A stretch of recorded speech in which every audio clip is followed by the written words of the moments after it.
So Cine lenses are supposed to be these extra sharp superior lenses that cost triple, sometimes quadruple the price of photography lenses. I've been shooting with these quote unquote cheap still lenses my whole career, and it's been working out just fine. So why waste project budget on Cine lenses? Well, besides a few obvious production reasons, I'm gonna find out if these lenses are actually optically that much better than their still lens equivalents. Like I say in all my videos when I talk about gear, Cine lenses are really just a tool, just like everything else, right? The Red Komodo is a tool, the Blackmagic 6K Pro is a tool. Cine lenses are no different. They are a tool when you are working on certain projects. I still don't use Cine lenses on every project I do, but then there's clients where I will use nothing but Cine lenses because it only makes sense for me in that moment. So with that being said, here's a few reasons why Cine lenses exist and are very useful. So the first one doesn't seem super important, but I really like it now that I've gotten to use it more. And that's the fact that Cine lenses use T-stops instead of f-stops. So the difference between a T-stop and an f-stop is that T-stop measures how much light is actually getting through to the sensor, where f-stop measures the diameter of the aperture blades within that lens. And so basically what that means is that T-stops are very consistent and accurate in what's happening with your T-stops, or f-stop if you will. It measures how much light, no matter what lens or elements are within that lens, how much light's gonna hit your sensor. And that never changes. F-stop can change based on what lens and elements it has within it. So it's actually not very consistent. It may be somewhat accurate, but it's just a different way of measuring, and T-stops are a little bit more consistent with that. So from lens to lens, no matter what brand you're using, you're getting the same amount of light at T2.9, no matter what lens you're using.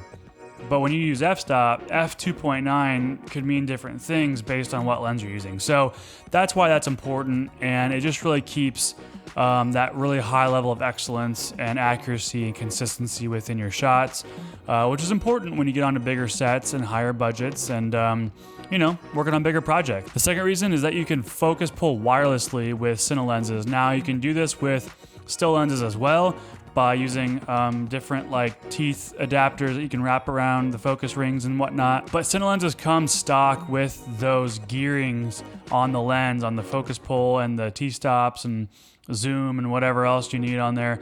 And you can just take a focus motor, throw it on some rails, slap that thing onto the gear, and boom, you can pull yourself or have your first AC pull.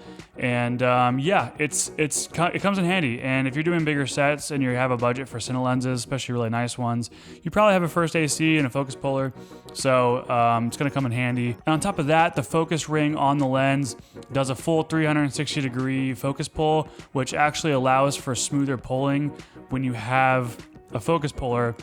It makes it harder when you're pulling focus yourself, which again is a reason that these lenses aren't really useful when you're starting out. But as you get on bigger sets and you have a crew and you have a focus puller, it makes a big difference, and it makes those rack focuses you're doing look really smooth and really good. And on top of that, if you're using a set of lenses from the same brand that come in a set, they are all gonna be the same distance. So what that means is when you have your focus motor on your rails, if you wanna switch lenses, you just pull the motor back, change lens, motor goes back on, that focus ring is in the same spot. This is typical with most Cine lenses, not all of them. So it just makes things a little bit faster and easier when you're moving along on a very expensive set. So the next thing, I guess the third thing, I gave a lot in the last one, but the third thing is that all the filter diameters are gonna be the same size. So it'll change between brands of lenses. Like if I'm using DZO, zooms, they're all gonna be 95mm filter threads on the front of the lens there. And that's nice because you can swap between all of your lenses in your kit, and your matte box system or your filters are going to transfer seamlessly. And that brings me to my last point, is that they are fast and efficient on set, and they save time when time is money and money is time. Again, it just makes sense when you're doing bigger projects with slightly bigger budgets and a crew, because when you're changing lenses, your first AC could just swap it in 3 to 5 minutes rather than readjusting everything, taking off adapters so you can focus pull on still lenses, all this stuff. It could take 15, 20, 30 minutes sometimes to just swap a lens to a different focal length if you're using primes or whatever. So those are really the main points I wanted to cover of why Cine lenses are technically better or more useful, but it just depends what you're doing. It's the same, it comes down to the same thing every time, is that it's a tool for a certain job. So I just recently got off a big music video set with Philip Phillips, and I was using the Zeiss CP3 lenses, and I had a 3-lens kit, and I had a first AC, and those lenses were amazing to work with, and my first AC did a great job with them. We swapped lenses constantly, and we were like in a huge time crunch, and my first AC was able to swap lenses super quick, and we were able to not sacrifice a shot or a focal length that I wanted to switch to. We were able to get it because we were using Cine lenses, basically. Now, on the contrary, I had a shoot with a local church startup here, and so for that shoot, I just used some still lenses I have on hand, and those got the job done just fine. I think I stayed with the same lens, the Sigma 18-35, for that whole entire shoot. And it's sharp, it looks great. I was the only person on set doing lighting and filming and everything, so that was the tool for that job. All right, enough of that. Let's get into the reason you're here. Are Cine lenses sharper and better than still lenses? When I first started looking into Cine lenses to buy for myself and to rent for projects, my biggest question was like, are they better? But I just couldn't get a satisfying answer, and so today I'm just gonna straight up show you footage that I shot on Cine lenses and then final products that I shot on still lenses, and I'll just kind of show them back to back. There'll be different clips and videos, but I just want you to look at, on YouTube, online, where most content lives, are the Cine lens clips higher quality than the still lens clips? And I understand that color grading and lighting and whatever video I was working on, maybe I just did a better job of lighting in one of them or whatever. We're just gonna go through a couple clips here that I'm gonna throw up side by side and then one after another, and I want you just to kind of take a mental note of this one's Cine, this one's still. I will not pull a fast one and do 2 Cines or 2 stills on you. There will always be one Cine lens and one still clip.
Well, that's basically it for today's video. I just really wanted to kind of talk about Cine lenses and hopefully straighten some things out for you guys. I hope you learned something about it, and I hope this helped you in making a decision if you should spend all your money on a Cine lens kit or if you should rent it for your next gig. And please comment below if you got it right or wrong and what your thoughts on Cine lenses are, and are they worth it or a huge waste of money? I know what my answer is.